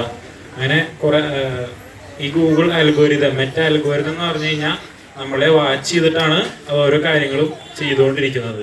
അപ്പോൾ കൂടുതലും അവരായിരിക്കും ആ ഒരു അൽഗോരിതം ആയിരിക്കും തീരുമാനിക്കുക ഇവർക്ക് ഇതാണ് ഇഷ്ടം, അപ്പോൾ ഇത് കൊടുത്താലാണ് കൂടുതൽ നേരം ഇരിക്കുക.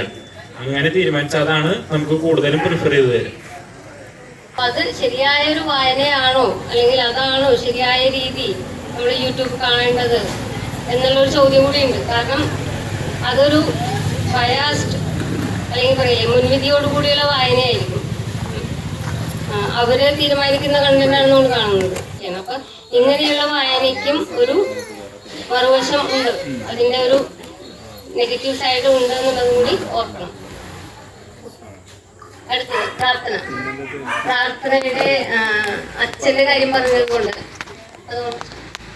അച്ഛന്റെ കാര്യം പറഞ്ഞിരുന്നു. അച്ഛൻ പഴയ ബുക്കുകളൊക്കെ വായിച്ചിരുന്നു. അപ്പൊ ഇവിടെ ഇരിക്കുന്ന പല ആളുകൾക്കും ഞങ്ങൾക്കൊക്കെ ഇൻക്ലൂഡിങ് എനിക്കും ഒരു കാലത്ത് ഞങ്ങളുടെ കോളേജ് കാലത്തൊക്കെ വായന അത്യാവശ്യമായിരുന്നു എന്ന് വേണം പറയാം. കാരണം TV ഉണ്ടായിരുന്നില്ല, ആകെയുള്ളത് ന്യൂസ് പേപ്പറും റേഡിയോ ആണ് ഒരു എന്റർടൈൻമെന്റ് ഉപാധി എന്ന് പറയുന്നത്. ബാക്കി ഫ്രീ ടൈം കുറെ ഉണ്ടായിരിക്കും. ചിലപ്പോൾ കോളേജിലൊക്കെ സമയമായിട്ട് സ്ഥിരം ഫ്രീ ആയിരിക്കും, കോളേജിൽ പഠിപ്പൊന്നും ഉണ്ടാവില്ല. അപ്പൊ നമുക്ക് ആകെയുള്ളത് ലൈബ്രറി, അവിടെ പോയിരുന്ന് വായിക്കാം.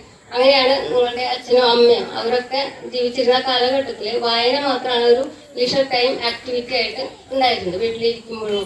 അപ്പൊ അച്ഛന്റെ അനുഭവം നിങ്ങൾക്ക് എങ്ങനെ മനസ്സിലാക്കാം? അതായത് അച്ഛന്റെ വായനയെ കുറിച്ചിട്ട് എന്താണ് അച്ഛൻ പറഞ്ഞത്? അതായത് ഈ മുതിർന്നവരുടെ വായനയും നിങ്ങളുടെ വായനയും തമ്മിൽ എന്താണ് വ്യത്യാസം തോന്നിയിട്ടുള്ളത്? ഞാൻ അച്ഛനെ മനസ്സിലാക്കാൻ കാരണം ഞാൻ ഇവിടുന്ന് ഒരു ബുക്ക് എടുത്തത് വീട്ടിൽ കൊണ്ടുപോയിട്ടുണ്ടായിരുന്നു. അപ്പൊ അത് ഞാൻ കൊണ്ടുപോയി അച്ഛൻ ചോദിച്ചിട്ട് എവിടുന്ന അടുത്തേക്ക് ചോദിച്ചിട്ട് അച്ഛൻ വായിച്ചു. ഞാൻ അച്ഛൻ ബുക്ക് വായിക്കുമെന്ന് ഇപ്പൊ ചോദിച്ചപ്പോൾ അച്ഛൻ പറഞ്ഞു ഞാൻ ആദ്യം വായിച്ചായിരുന്നു, ഇപ്പൊ വായിക്കാറില്ല പറഞ്ഞു.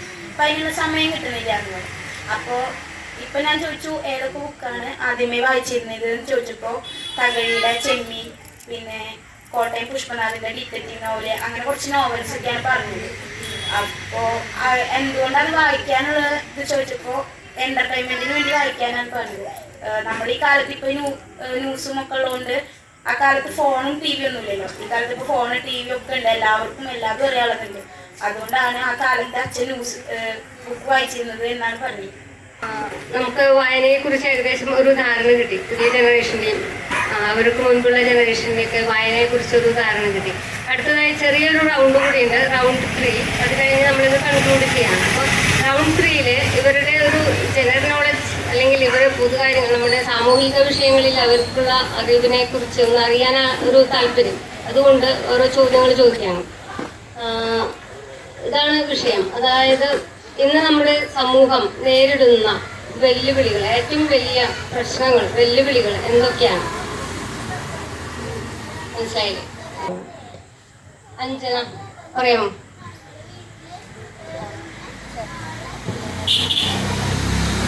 ഇന്നത്തെ ഈ സമൂഹം കുറേ പ്രശ്നങ്ങൾ നേരിടുന്നുണ്ട്. അതിൽ ഏറ്റവും പ്രധാനമായിട്ടുള്ള ഒരു പ്രശ്നമാണ് ഇപ്പോൾ ലഹരിയുടെ ഉപയോഗം. അത് തന്നെ ഇപ്പോൾ കൂടുതലും വിദ്യാർത്ഥികളും അതുപോലെ തന്നെ യുവാക്കളാണ് കൂടുതലും ലഹരി മരുന്നിന് ഇരയാവുന്നത് നമ്മൾ കേൾക്കുന്നത്. ഒരിക്കൽ ഇതിന് ഇരയായാൽ പിന്നെ അതിന്ന് തിരിച്ചു വരിക എന്ന് പറയുന്നത് വളരെ ബുദ്ധിമുട്ടുള്ളൊരു കാര്യമാണ്. പിന്നെ ഈ ലഹരി ഉപയോഗിക്കുമ്പോൾ അവർ ഈ നല്ലൊരു കാലഘട്ടത്തിൽ അവരുടെ ലഹരി ഉപയോഗിച്ച് അവരുടെ ജീവിതം മൊത്തം അവർ തകർക്കുകയാണ്. ഇപ്പോൾ അവരുടെ വിദ്യാഭ്യാസത്തിലായാലും ജോലിയിലായാലും മറ്റെന്ത് കാര്യത്തിലായാലും ഈ ലഹരി ഉപയോഗം മൂലം അവർ നശിച്ചുകൊണ്ടിരിക്കുകയാണ്. പിന്നെ ഈ ഉപയോഗിക്കുന്ന ആൾക്ക് ശാരീരികമായിട്ടും മാനസികമായിട്ടും കുറേ പ്രശ്നങ്ങൾ ഉണ്ടാവുന്നുണ്ട്. ഇപ്പോൾ ശരീരവും മനസ്സും ഒരേപോലെയാണ് നശിച്ചുകൊണ്ടിരിക്കുന്നത്. പിന്നെ ഇത് ഉപയോഗിക്കുന്നത് മൂലം ഒരു വ്യക്തിക്ക് മാത്രമല്ല അതിൻ്റെ ഒരു ഭവിഷ്യത്ത് ഉണ്ടാവുന്നത്, വീട്ടുകാർക്കും അതുപോലെ തന്നെ നാട്ടുകാർക്കും ഒരേപോലെയാണ് അതിൻ്റെ ഒരു ദോഷം വന്ന് ചേരുന്നത്. പിന്നെ ഇപ്പോൾ ലഹരി ഉപയോഗിക്കാനുള്ള പണത്തിന് വേണ്ടിയിട്ട് ഇപ്പോൾ കുറേ അതിക്രമങ്ങൾ വർദ്ധിക്കുന്നുണ്ട്. അതിൽ തന്നെ മോഷണം അതുപോലെ തന്നെ ആക്രമണങ്ങൾ ഒക്കെ കൂടിക്കൊണ്ടിരിക്കുകയാണ്. അത് ഇപ്പോൾ നമ്മുടെ സമൂഹത്തിൻ്റെ സുരക്ഷയ്ക്ക് തന്നെ ഒരു ഭീഷണി ആയിക്കൊണ്ടിരിക്കുകയാണ്. ഇപ്പൊ നമ്മൾ അടുത്ത് ഒരു വാർത്ത വായിച്ചു. കഴിഞ്ഞ മാസം തിരുവനന്തപുരത്ത് വെഞ്ഞാറമൂട് എന്ന് പറഞ്ഞ സ്ഥലത്ത് നടന്ന ഒരു കൂട്ടക്കൊലപാതകം. അതില് 23 വയസ്സുള്ള അഫാൻ 5 പേരെയാണ് കൊന്നത്, അതും സ്വന്തം വീട്ടുകാരെ. എനിക്ക് തോന്നുന്നു ഇതിന്റെ പ്രധാനമായിട്ടുള്ള കാരണം ലഹരി ഉപയോഗമാണ് എന്നാണ്. നമ്മൾ ലഹരി ഉപയോഗിച്ച് കഴിഞ്ഞിട്ടുണ്ടെങ്കിൽ അവർക്ക് എന്താ പറയാ, ഒരു സ്വയബോധം ഉണ്ടാകുന്നില്ല, അതൊക്കെ നഷ്ടപ്പെടുകയാണ്. അപ്പൊ നമ്മുടെ മുൻപിൽ നിൽക്കുന്നത് അമ്മയാണോ അച്ഛനാണോ സഹോദരങ്ങളാണോ എന്നുള്ള ഒരു ബോധം, തിരിച്ചറിവ് ഒക്കെ നഷ്ടപ്പെടുകയാണ്. ഇതിനെന്തായാലും പരിഹാരങ്ങൾ അത്യാവശ്യമാണ്. അപ്പോൾ നല്ലൊരു കടുത്ത നിയമങ്ങളും അതുപോലെ തന്നെ ശിക്ഷയൊക്കെ കിട്ടിയാലാണ് ഇതൊക്കെ മാറുള്ളൂ എന്ന് പ്രതീക്ഷിക്കുന്നു. പിന്നെ നമ്മളെല്ലാവരും ഒരുമിച്ച് നിന്നാൽ തന്നെയാണ് ഈ ഒരു പ്രശ്നം, ഏറ്റവും വലിയ പ്രശ്നത്തെ മാറ്റാൻ സഹായിക്കുള്ളൂ. വളരെ നന്നായി പറഞ്ഞു. എല്ലാവർക്കും അറിയുന്നത് പോലെ ഇത് വലിയൊരു സീരിയസ് ആയിട്ടുള്ള വിഷയമാണ്. പ്രാർത്ഥനയ്ക്കും ഇതുപോലെ എന്തോ വിഷയം പറയാനുണ്ട് പ്രത്യേകിച്ച്, അല്ലേ? വലിയൊരു വിഷയത്തെ കുറിച്ചാണ് പ്രാർത്ഥനയും പറയുന്നത്. പറയൂ. സോഷ്യൽ വർക്കിന്റെ സ്റ്റുഡന്റ് എന്ന നിലയ്ക്ക് ഞാൻ വുമൺ സേഫ്റ്റിയെ കുറിച്ചാണ് പറയുന്നത്. നമ്മുടെ ഈ സമൂഹത്തിലെ സ്ത്രീകൾക്ക് കുട്ടികൾക്കായാലും ഒരു സുരക്ഷിതത്വമില്ല. ജോലി കഴിഞ്ഞ ഒരു 7 മണി 8 മണി ആ ടൈമിനുള്ളിൽ നമ്മൾ വീട്ടിൽ എത്രയെക്കാട്ടും മുമ്പ് നമുക്ക് എന്ത് സംഭവിക്കാം. അതിപ്പോ കുട്ടികൾക്കായാലും സ്ത്രീകൾക്കായാലും എന്ത് സംഭവിക്കാം. ഇപ്പൊ തന്നെ പ്രായപൂർത്തിയാവാത്ത കുട്ടികൾക്കാണ് ഇപ്പൊ കൂടുതലും ഓരോ അബ്യൂസ് നേരിടുന്നത്. സ്ത്രീകൾക്കും നേരിടുന്നുണ്ട്, വീട്ടിൽ നിന്നായാലും ജോലി സ്ഥലത്തു നിന്നായാലും സ്ത്രീകൾക്കും അബ്യൂസ് നേരിടുന്നുണ്ട്. Thank you. അടുത്തത് ആരാണ്? അഭിജിത്ത് പറയുന്ന ഒരു വിഷയം പ്രത്യേകിച്ച് എല്ലാവർക്കും, യുവാക്കൾക്ക് മാത്രമല്ല, അല്ലെങ്കിൽ യുവജനങ്ങൾക്ക് മാത്രമല്ല, പ്രായമായവർക്കും എല്ലാവർക്കും ബാധിക്കാവുന്ന ഒരു വിഷയമായിരിക്കും. ശ്രുതി. നമ്മുടെ സമൂഹം ഒരുപാട് പ്രശ്നങ്ങൾ ഇപ്പോൾ നേരിടുന്നുണ്ട്. എൻ്റെ ഫീൽഡ് സൈബർ സെക്യൂരിറ്റി ആയതുകൊണ്ട് തന്നെ ഞാൻ അതിനെക്കുറിച്ച് പറയാം. സൈബർ തട്ടിപ്പ് നമ്മൾ ഓരോരുത്തരും നമ്മൾ അറിയാതെ തന്നെ അതിന് ഇരയായിക്കൊണ്ടിരിക്കുകയാണ്. ഇപ്പോൾ ദിവസം തോറും ഇപ്പോൾ എന്താ കല്യാൺ സിൽസിൻ്റെ അതുപോലെ ലുലുവിൻ്റെ 25ാം വാർഷികമാണ്. ഒരു ലിങ്ക് നമുക്ക് വാട്സപ്പ് ഗ്രൂപ്പിൽ ഷെയർ ചെയ്ത് തരാം. അത് നമ്മൾ കയറിയിട്ട് നമ്മൾ അതിന് ആക്സസ് കൊടുക്കുന്നതിലൂടെ നമ്മുടെ എല്ലാ ഡീറ്റെയിൽസും അവർ ചോർത്താണെന്ന് എത്ര പേർക്ക് കൂടെ അറിയാമെന്ന് എനിക്കറിയില്ല. ഒരുപാട് പേർക്ക് പറഞ്ഞു കൊടുത്തിട്ടും വീണ്ടും ഇപ്പോൾ ദിവസവും അങ്ങനത്തെ മെസ്സേജുകൾ വരുന്നുണ്ട്. അപ്പോൾ നമ്മുടെ പേഴ്സണൽ സെക്യൂരിറ്റിയാണ് അതിലൂടെ ചോർന്നു പോകുന്നത്. നമ്മൾ ഇരയായി കഴിഞ്ഞു കഴിഞ്ഞാൽ 5 പേർക്ക് സെൻഡ് ചെയ്താലാണ് അവർ ആ ഗിഫ്റ്റ് വൗച്ചറിന്റെ ആ ഒരു ചിഹ്നം കാണിക്കുള്ളൂ. അപ്പൊ 5 പേരിനെ കൂടി നമ്മളതിൽ പെടുത്തുകയാണ്. ഒരു ചെറിയൊരു ഉദാഹരണം മാത്രമാണ് അതുപോലെ തന്നെ നമുക്ക് കോൾ വരും, നമ്മുടെ പേരിൽ ഒരു കുറച്ച് സാധനങ്ങൾ പിടിച്ചിട്ടുണ്ട്, ഞങ്ങൾ ഇന്ന് മുംബൈ സൈബർ പോലീസ് എന്നാണ് വിളിക്കുന്നത്, എത്ര പൈസ തരികയാണെങ്കിൽ നിങ്ങൾക്ക് ഞങ്ങളത് സെറ്റിൽ ചെയ്ത് തരാമെന്ന് പറഞ്ഞിട്ട് വിളിക്കും. നമ്മളാദ്യം നമുക്കറിയാം നമ്മളൊരു എന്താ പറയുക, നമ്മളൊന്നും ഓർഡർ ചെയ്തിട്ടില്ല, നമ്മുടെ പേരിലൊന്നും വരില്ല എന്നൊക്കെ നമുക്കറിയാം. എന്നാലും നമ്മളിത് പേടിക്കും. നമ്മൾ പേടിച്ച് കഴിഞ്ഞാൽ കുറച്ച് കഴിഞ്ഞാൽ ഒരു വീഡിയോ കോളാണ് ചെയ്യുക. വീഡിയോ കോൾ ചെയ്ത് കഴിഞ്ഞാൽ പോലീസ് ലക്ഷത്തിലേക്കാണ് വരിക. നമ്മളതിൽ പെട്ടുപോയി കഴിഞ്ഞ് കഴിഞ്ഞാൽ നമ്മുടെ ലക്ഷ്യങ്ങളാണ് നഷ്ടപ്പെടുന്നത്. അതായത് ഇത്രയും സാക്ഷരതയുള്ള നമ്മുടെ കേരളത്തിലാണ് ഏറ്റവും കൂടുതൽ എന്താ പറയുക സൈബർ തട്ടിപ്പുകൾ നടന്നുകൊണ്ടിരിക്കുന്നത്. ഒരു ഉദാഹരണമാണ് സൈബർ തട്ടിപ്പ് നമ്മുടെ സമൂഹത്തിൽ നേരിട്ടുകൊണ്ടിരിക്കുന്ന വലിയൊരു പ്രശ്നമാണ്. ഇവിടെ ഇരിക്കുന്ന പലർക്കും ഇതുപോലെയുള്ള അനുഭവങ്ങൾ ഉണ്ടായിട്ടുണ്ടാവും. ഏതെങ്കിലും തരത്തിലുള്ള ഒരു സൈബർ തട്ടിപ്പിന്റെ ലിങ്ക് അല്ലെങ്കിൽ ഇങ്ങനെയുള്ള ലിങ്കുകൾ വരികയോ അല്ലെങ്കിൽ കോൾ വരികയോ ഉണ്ടായിട്ടുണ്ടാവും. അത് ഇനി വരുന്ന സമയങ്ങളിൽ ഇത് കൂടുതൽ പ്രശ്നങ്ങളിലേക്കാണ് പോകുന്നത്. അതിനുള്ള അവയർനെസ് എന്തായാലും സമൂഹത്തിൽ ഉണ്ടാവേണ്ടത് അത്യാവശ്യമാണ്. അടുത്തതായി അമൃത.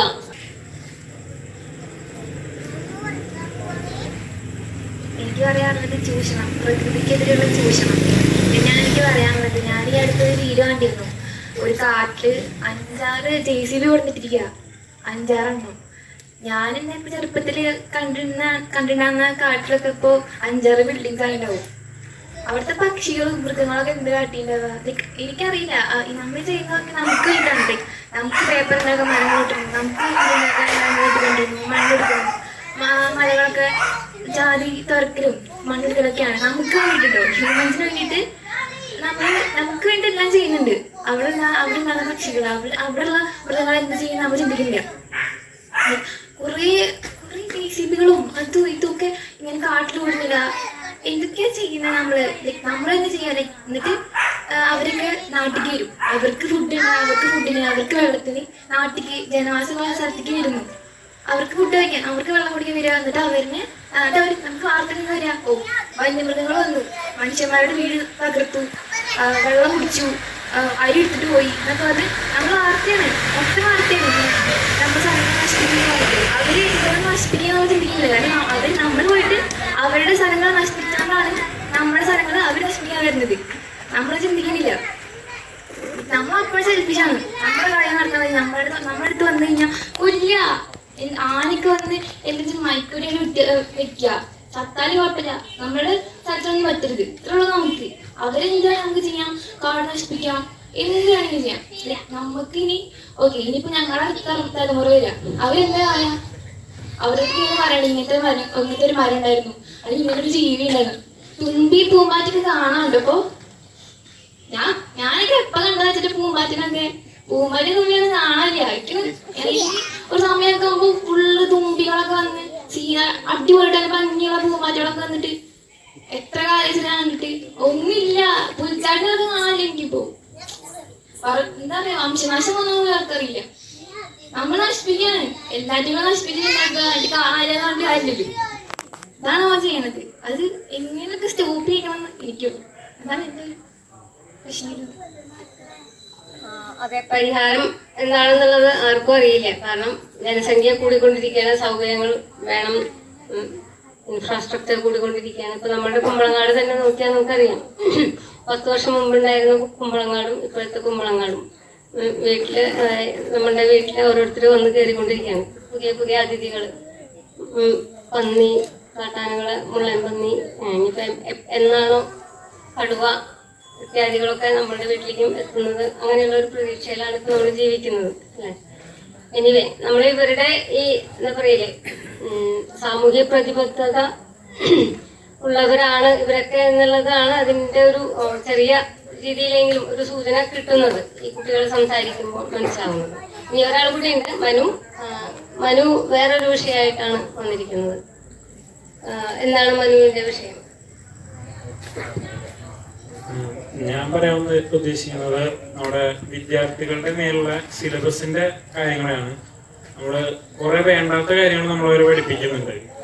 ഇപ്പോഴത്തെ പിള്ളേരായാലും ചെറുപ്പം തൊട്ടൊരു 5ാം ക്ലാസ്, പണ്ടത്തെ ഞാൻ എൻ്റെ അമ്മയൊക്കെ പറഞ്ഞിട്ടുണ്ട്, അവരെന്ന് പറഞ്ഞാൽ ഒരു 5ാം ക്ലാസ് വരെ അക്ഷരമാല അങ്ങനത്തെ കാര്യങ്ങളാണ് കൂടുതലും പഠിച്ചിരുന്നത്. ഇപ്പൊ എന്ന് പറഞ്ഞാൽ പിള്ളേർ 5ാം ക്ലാസ് ആകുമ്പോഴേക്കും വലിയ വലിയ കാര്യങ്ങളാണ് പഠിക്കുന്നത്.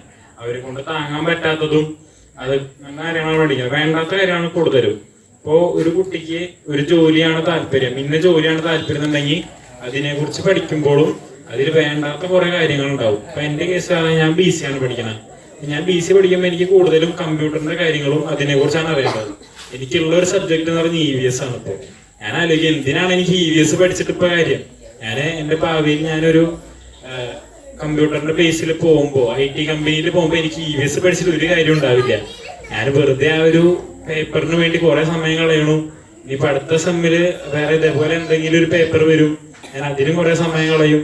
നമുക്ക് ആവശ്യമില്ലാത്ത കുറെ കാര്യങ്ങളാണ് ഇപ്പോൾ പഠിപ്പിച്ചുകൊണ്ടിരിക്കുന്നത്. നമ്മള് പുറത്തുള്ള സ്ഥലങ്ങൾ, പുറം രാജ്യങ്ങളിൽ നോക്കിക്കഴിഞ്ഞാൽ അവർ കൂടുതലും വേണ്ട കാര്യങ്ങളാണ്. ഒരു കുട്ടിക്ക് ഇപ്പോ ഇന്നതാവണം, ഒരു IT കമ്പനിയിൽ കയറണമെന്നുണ്ടെങ്കിൽ അതിനെ കുറിച്ചുള്ള കാര്യങ്ങൾ കുറെ വർഷം എടുത്തിട്ടാണെങ്കിലും മെല്ലെ മെല്ലെ പഠിച്ചിട്ടാണെങ്കിലും അതാണ് ചെയ്യുന്നത്. അതിന് വേണ്ട കാര്യങ്ങൾ മാത്രമാണ് പഠിപ്പിക്കുന്നത്. ഇവിടെ മാത്രമാണ് ഞാൻ കണ്ടിട്ടുള്ള കുറെ വേണ്ടാത്ത കാര്യങ്ങൾ. +2 കാലഘട്ടത്തിലായാലും കുറെ കാര്യങ്ങൾ നമുക്ക് വേണ്ടാത്തുണ്ട്.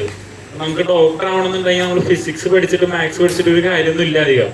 അപ്പൊ നമുക്ക് അതിന്റെ കാര്യങ്ങൾ പഠിപ്പിക്കുക, എഞ്ചിനീയർ ആവുമ്പോൾ അതിന്റെ കാര്യങ്ങൾ പഠിപ്പിക്കുക. അങ്ങനെ കൂടുതൽ പഠിപ്പിക്കുമ്പോഴായിരിക്കും നമുക്ക് ജോബിൽ നമ്മളൊന്ന് സക്സസ് ആവുള്ളൂ. പിന്നെ പഠിപ്പിക്കുമ്പോൾ നമ്മൾ ഒരു കമ്പനിയിൽ പോകുമ്പോൾ അതിൽ ഇന്റർവ്യൂ ആയാലും അവിടുത്തെ കമ്പനിയിലെ പോലുള്ള ഒരു ഇത് നമ്മൾ സ്കൂളിൽ തന്നെ അല്ലെങ്കിൽ കോളേജ് തൊട്ടെങ്കിലും കൊടുക്കണം. നമ്മൾ കോളേജിലായാലും ഇന്റർവ്യൂ ക്ലാസ്സോ അല്ലെങ്കിൽ ഒരു കമ്പനിയിൽ നമ്മൾ എങ്ങനെ ചെയ്യണം, നമ്മൾ ഇന്ന വർക്ക് ചെയ്യുമ്പോൾ അതിൽ എന്തൊക്കെ ചെയ്യണം എന്നുള്ളത് നമ്മൾ കോളേജ് തൊട്ടേ പഠിപ്പിച്ചാലേ പിള്ളേർക്ക് അത് മനസ്സിലാവുകയുള്ളൂ, അതിനനുസരിച്ച് പോവുകയുള്ളൂ. അങ്ങനെ ചെയ്താൽ മാത്രമേ ഈ ഒരു തലമുറ നന്നായിട്ട് പോവുള്ളൂ തോന്നുന്നു. സഞ്ജയ് പറഞ്ഞ കാര്യം വളരെ പ്രസക്തമാണ്. നമ്മുടെ ഇന്നത്തെ വിദ്യാഭ്യാസ രീതിയിൽ ഒരുപാട് പരിഷ്കാരങ്ങൾ കൊണ്ടുവരേണ്ടതുണ്ട്. പ്രത്യേകിച്ച് ഇന്നത്തെ ഡിജിറ്റൽ യുഗത്തിൽ അതിനനുസരിച്ചുള്ള മാറ്റങ്ങൾ സിലബസിൽ, പ്രത്യേകിച്ച് പ്രൊഫഷണൽ കോഴ്സുകളിൽ വരുത്തേണ്ടത് അത്യാവശ്യമാണ്. നമ്മളിപ്പോൾ വായനയെ കുറിച്ചാണ് സംസാരിച്ചുകൊണ്ടിരുന്നത്. കുട്ടികൾക്ക് വായിക്കാൻ സമയമില്ല എന്ന് പറയുന്നതിൽ ഒരു കാര്യമുണ്ട്. കാരണം അവർക്ക് പഠിക്കാവുന്നത് അവർക്ക് താങ്ങാവുന്നതിനപ്പുറമാണ്. അപ്പൊ പഠിക്കാനുള്ള വിഷയങ്ങൾ ഒരുപാടുള്ളത് കൊണ്ട് ബാക്കി ഒരു വിഷയത്തിലും അവർക്ക് ശ്രദ്ധ കേന്ദ്രീകരിക്കാൻ പറ്റുന്നില്ല എന്നുള്ളതൊരു വാസ്തവമാണ്. എന്തായാലും സമയം അതിക്രമിച്ചിരിക്കുകയാണ്. അപ്പൊ ഞാൻ ഇതൊന്ന് വൈൻഡ് അപ്പ് ചെയ്യുകയാണ്. ഇതിലെ പ്രധാനമായും നമ്മൾ ഈ കുട്ടികളോട് സംസാരിച്ചതിന്റെ അടിസ്ഥാനത്തിൽ നമ്മൾ കണ്ടെത്തിയ കുറച്ച് കാര്യങ്ങൾ പെട്ടെന്നൊന്ന് വായിച്ചു തീർക്കാം. ഈ ജെൻസി പറയുന്ന കുട്ടികൾ അവരുടെ സീരിയസ് വായന അല്ലെങ്കിൽ ലോങ് ഫോർമാറ്റ് വായന വളരെ കുറഞ്ഞിട്ടുണ്ട്. പകരം അവർ സെലക്റ്റീവ് ഇൻഫർമേഷൻ കളക്ഷൻ എന്ന രീതിയിലേക്ക് മാറിയിരിക്കുന്നു. രണ്ടാമത്, ഗൂഗിൾ, മെറ്റ തുടങ്ങിയ പ്ലാറ്റ്ഫോമുകളുടെ അൽഗോരിതങ്ങളാണ് വായനയെയും ചിന്തയെയും സ്വാധീനിക്കുന്നത്. ഇത് പലതരത്തിലും ബയാസ് അല്ലെങ്കിൽ മുൻവിധിയോടുകൂടിയ വായനയെ ഉണ്ടാക്കുന്നു. മൂന്നാമത്, ഡിജിറ്റൽ വായന വളരെയധികം ഇമേഴ്സീവ് ആകുന്നു. ഇപ്പോൾ അമൃത പറഞ്ഞതുപോലെ പലപ്പോഴും പല രീതികളും, ഇത് മാത്രമല്ല പലപ്പോഴും തെറ്റായ അജണ്ടകൾക്ക് വേണ്ടി സൃഷ്ടിക്കപ്പെട്ട കണ്ടന്റ് കുട്ടികളെ ആകർഷിക്കുന്നു. അത് വളരെ അപകടകരമായ സ്ഥിതിയാണ്. വേറൊരു കാര്യം, മലയാള ഭാഷയുടെ കടുത്ത ശൈലി കുട്ടികൾക്ക് വായനയെ പ്രശ്നമാക്കുന്നു. അവരുടെ ഭാഷാ പരിചയം, അതായത് മലയാളം എന്ന ഒരു ഭാഷയെ എക്സാമിനേഷൻ ഫോർമാറ്റിലേക്ക് മാത്രമായി പരിമിതപ്പെട്ടിരിക്കുന്നു. കൂടാതെ ഇപ്പൊ പറഞ്ഞതിൽ നിന്ന് മനസ്സിലായത് അക്കാദമിക് വായനയ്ക്കാണ് മുൻതൂക്കം, പൊതുവിഷയങ്ങളിൽ ശ്രദ്ധ കുറവാണ്. ഇവിടെ ഇരിക്കുന്ന കുറച്ച് കുട്ടികൾക്ക് കുറച്ച് കാര്യത്തിൽ പൊതുവിഷയങ്ങളിൽ അവബോധം ഉണ്ടെങ്കിലും അവരുടെ മെയിൻ ഫോക്കസ് എന്ന് പറയുന്നത് അക്കാദമിക് ആണ്. പക്ഷേ ചെറുപ്പത്തിലുള്ള വായനാശീലമുള്ളവർ ചിലർ സ്മാർട്ട് ഫോൺ കാലത്തും വായന കൈവിടാതെ തുടരുന്നുണ്ട്. അതൊരു സത്യമാണ്. അതിൻ്റെ കുറച്ച് കുട്ടികളുടെ അഭിപ്രായങ്ങൾ ഞങ്ങൾ ഈ ഡിബേറ്റിന്റെ സംവാദത്തിന്റെ ഭാഗമായി കുറച്ച് കുട്ടികളുമായി സംസാരിക്കുകയുണ്ടായി. ഇവിടെയുള്ള കുട്ടികളെല്ലാം റാൻഡം കുറച്ച് പേരായിട്ട് സംസാരിച്ചു. അപ്പൊ അവരുടെ അനുഭവത്തിൽ നിന്ന്, അവരുടെ അഭിപ്രായങ്ങളിൽ നിന്ന് മനസ്സിലാക്കിയത്, ചെറിയ കുട്ടികൾ വായന ചെറുപ്പത്തിൽ തുടങ്ങിയ കുട്ടികൾ അത് കണ്ടിന്യൂ ചെയ്യുന്നവരുണ്ട് പലരും. അവരുടെ fiction, mythology, travel, thrill, horror stories അങ്ങനെയുള്ള പല ബുക്കുകളും അവർ വായിക്കുന്നുണ്ട്. പ്രസിദ്ധീകരണങ്ങൾ, ബാലകഥകൾ, നാടോടി കഥകൾ അതെല്ലാം വായിക്കുന്നുണ്ട്. ചില കുട്ടികൾക്ക് ഇപ്പോഴും പുസ്തകത്താളിന്റെ മണം, അതിന്റെ പുറംചട്ടയോടുള്ള പ്രേമം അതൊക്കെ കൊണ്ടു നടക്കുന്ന കുട്ടികളും ഉണ്ട്. പിന്നെ പത്രവായന കുറവാണെങ്കിലും ചില കുട്ടികൾ എഡിറ്റോറിയൽ കണ്ടന്റ് വായിക്കുന്നവരുണ്ട് സ്ഥിരമായിട്ട്. അത് പ്രത്യേകിച്ച് അവരുടെ അച്ഛനും അമ്മയും നിർബന്ധിക്കുന്നത് കൊണ്ടോ അതിലൊരു താല്പര്യം കാണിക്കുന്നത് കൊണ്ടായിരിക്കാം. പിന്നെ റൊമാൻറ്റിക് നോവൽസ്, പ്രത്യേകിച്ച് ഇംഗ്ലീഷിലുള്ള റൊമാൻറ്റിക് നോവൽസ് താല്പര്യമുള്ള കുട്ടികളും ഉണ്ട്. പിന്നെ to kill a mockingbird, book thief തുടങ്ങിയ മോഡേൺ ക്ലാസിക്സ് വായിക്കുന്ന കുട്ടികളും നമ്മുടെ ഇടയിലൊക്കെ ഉണ്ട്. പിന്നെ ഡയറി, ജേർണലിംഗ് അതൊക്കെ ചെയ്യുന്ന കുട്ടികളും വായനയുടെ ഒരു ആഫ്റ്റർ ഇഫക്റ്റ് ആയിട്ട് എഴുതുന്ന കുട്ടികളും ഉണ്ട്. പിന്നെ മനു പറഞ്ഞ ഒരു കാര്യം, അതുപോലെ ചില സ്കൂളുകളിൽ ഇങ്ങനെയുള്ള ഇനീഷ്യേറ്റീവ്സ് ഉണ്ട്. ടുഡേയ്സ് ന്യൂസ് പറഞ്ഞിട്ട് കുട്ടികളെ കൊണ്ട് ന്യൂസ് വായിപ്പിക്കുന്നതും, പിന്നെ കിഡ് ഫ്രണ്ട്ലി ന്യൂസ് പേപ്പേഴ്സ്, അവരെ കൊണ്ട് തന്നെ ന്യൂസ് പേപ്പേഴ്സ് ഉണ്ടാക്കുന്നതും, അതുപോലെ നോവൽ റൈറ്റിംഗ് അങ്ങനെയുള്ള പല കോമ്പറ്റീഷൻസ് നടത്തുന്ന സ്കൂളുകളും ഉണ്ട്. അങ്ങനെയുള്ള സ്കൂളുകളിൽ വായന ഒരുപാട് പുരോഗമിച്ചിട്ടുണ്ട്. പിന്നെ ഏറ്റവും അടിസ്ഥാനപരമായി പറയേണ്ട കാര്യം, reading habits start at home എന്നാണ്. അതായത് ഏറ്റവും ചെറുപ്രായത്തിൽ കുട്ടികളെ വായിപ്പിക്കാൻ പേരൻസ് എഫേർട്സ് എടുക്കുന്ന വീടുകളിൽ ആ കുട്ടികൾ സ്മാർട്ട് ഫോൺ വന്നാലും ബുക്ക് കൈവിടാതെ ബുക്കിനെ എന്താ പറയുക വായനയെ സ്നേഹിക്കുന്ന കുട്ടികളുണ്ട്. അതുകൊണ്ട് നമ്മൾ ചെയ്യേണ്ട കുറച്ച് കാര്യങ്ങൾ അതുകൂടി പറഞ്ഞ് നിർത്താം. വായനാശീലം വളർത്താൻ നമ്മൾ സജസ്റ്റ് ചെയ്യുന്ന കുറച്ച് കാര്യങ്ങൾ: സ്കൂളുകളിൽ ലൈബ്രറി പീരിയഡുകൾ നിർബന്ധമാക്കുക, വായനശാലകളിൽ ബാലവേദി പോലുള്ള പരിപാടികൾ തുടർന്നും നടത്തുക, വായനശാലകൾ പുതിയ തലമുറയെ ആകർഷിക്കുന്ന രീതിയിൽ അപ്ഡേറ്റഡ് ആവണം, ഓഡിയോ വീഡിയോ വായനകൾ, അതുകൂടാതെ എന്റർടൈൻമെന്റ്, ഫൺ ആക്ടിവിറ്റീസ് അതെന്താണെന്നുള്ളതൊക്കെ നിങ്ങൾ ആലോചിക്കണം. എന്തൊക്കെ ഫൺ ആക്ടിവിറ്റീസ്, എന്റർടൈൻമെന്റ് കൊണ്ടുവന്നാലാണ് വായനശാലയിലേക്ക് യുവജനങ്ങൾ എത്തുക എന്നുള്ളത് ആലോചിക്കേണ്ടതാണ്. ഇപ്പോൾ നമ്മളുടെ അവസ്ഥ അറിയാം, നമുക്ക് വായനശാലയിൽ യുവജനങ്ങളുടെ പ്രാതിനിധ്യം വളരെ കുറവാണ്.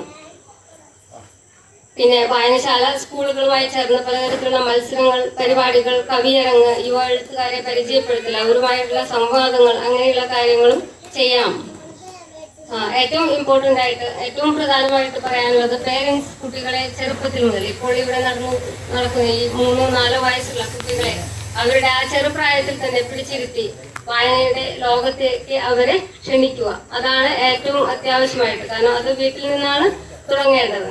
അതാണ് എനിക്ക് പറയാനുള്ളത്.